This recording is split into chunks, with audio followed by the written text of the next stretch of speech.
The noise is a real problem. It's an issue.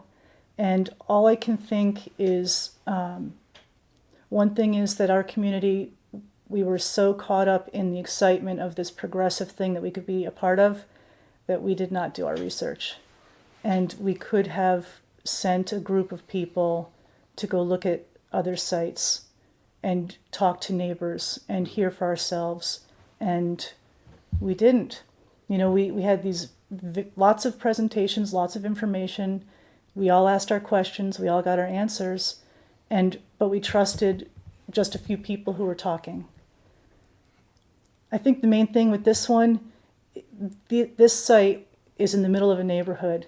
Like, wind power is great. It has to be put in the right place, and it can't be embedded in a neighborhood because there are already people there, there are families, and investment in property, investment in life, and it's a loss for those people. There are several properties along the border of the wind site who sold their property. And there's a gorgeous post and beam home there that's deserted because no one could live there.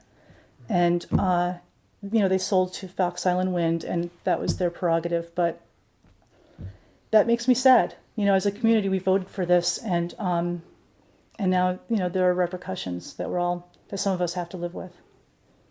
Many of us felt this was a good idea, I think for all the right reasons, and we still think that it is. However, I guess what I've learned is that the technology just isn't there yet. That the state regulations of saying that 45 decibels is a quiet zone, which I had no idea what that meant beforehand, on a really quiet cove where you're really used to listening to the sound of your stream and you're used to hearing the birds and all those things that you just love. When those things are covered up by the sound of a windmill that sounds like sort of a jet revving up, it's a big surprise when you discover, wait a minute, that's even less than 45 decibels.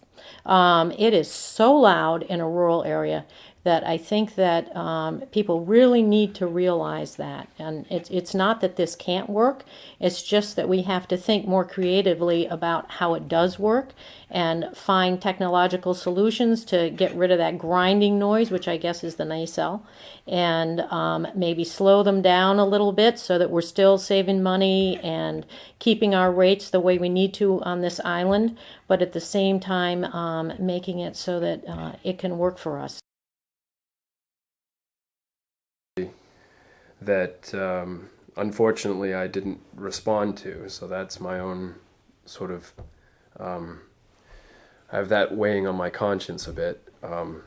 However, anytime a project is fast-tracked through a multi-million-dollar project and the information presented is nothing but positive, there should be red flags that go up to anybody. And here on the island, there was a very effective job at promoting this project. And for a lot of good reasons, we believed it because there's a lot of people on this island that are quite aware of, our energy is very expensive out here. Times are a little tighter now than they have been over the past decade or so. Lobstering has slowed down. It's harder for people to pay bills, and a promise of a cheap energy source that was clean and green is a hard one to ignore, and I think that's a very powerful selling. There were people that did stand up and raised concerns about this project. The Purriers were a couple of people who Colleen mentioned, their post and beam home that is now unlivable, who had planned to retire here and become a part of the community. They're fine people, and they were very concerned about the windmills being in their backyard and did some very intelligent and dynamic and involved research and found a lot of information that suggested that there was much more to this project than what was being presented to us. They presented their information at town hall meetings, and it seems as though all that information was pushed aside in because of the excitement of the potential of this being so good for us as a community. And it's unfortunate because now we're left with these repercussions, which were all quite predictable. I, just as much as so many other people, was really dismissive of anyone who had anything negative to say about the wind turbines. I said, look, this is a good thing. This is the way of the future. This is what we need. This is so that my children, to use the phrase, because my children were involved in the celebration and watched the whole thing, and we've been so excited. So I've tried to maintain some of that. This is to ensure that my children can come back to Vinalhaven, as adults. That I had heard from representatives. We have the oceans are rising. We need to do something to combat this. This is global warming, and this was our own way to take part in that. And one of the things that I am most frustrated by is that feeling has been taken away.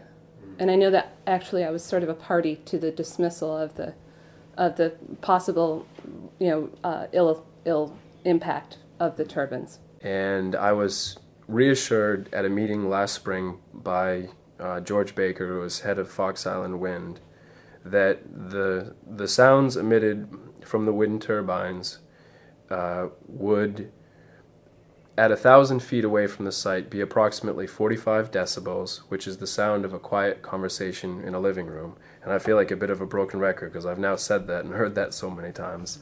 And that the ambient sounds from the sound of wind rustling and other ground sounds would effectively mask turbine noise past 1,000 feet. At a little over a half a mile, when the turbines are running, I feel assaulted by a barrage of rhythmic, low pulses that are inescapable. There is not a single place on my property where I can get free of this noise, and it does not stop when the sun goes down. It continues through the night, and it fills my home with this sound that I have to try my best to ignore when falling asleep. And it's very disturbing. But I mean, there are actual other costs that other communities need to take into consideration. One of the things that I had asked was, and actually asked the president of Island Institute, he said, there have been studies that have shown that property values are not diminished near windmills. Well, I believed him. I thought, boy, there's a testament to how quiet they are. But instead, I find that studies all deal with a 5-mile radius from the turbines which are being studied. The sound really only goes about a mile. So we have a study that's looking at 80 square miles of real estate values when the only thing that's affected is about 3 square miles or 1 mile around. So, and that there are other studies that show within that mile there's 26 to 40% diminution in property values. So in thinking about financing, I'm talking to the other communities here, in thinking about financing your projects, think about the costs that aren't just the loans and whatever, but basically you're asking the people who live within a mile to contribute a quarter of their real estate value to the project.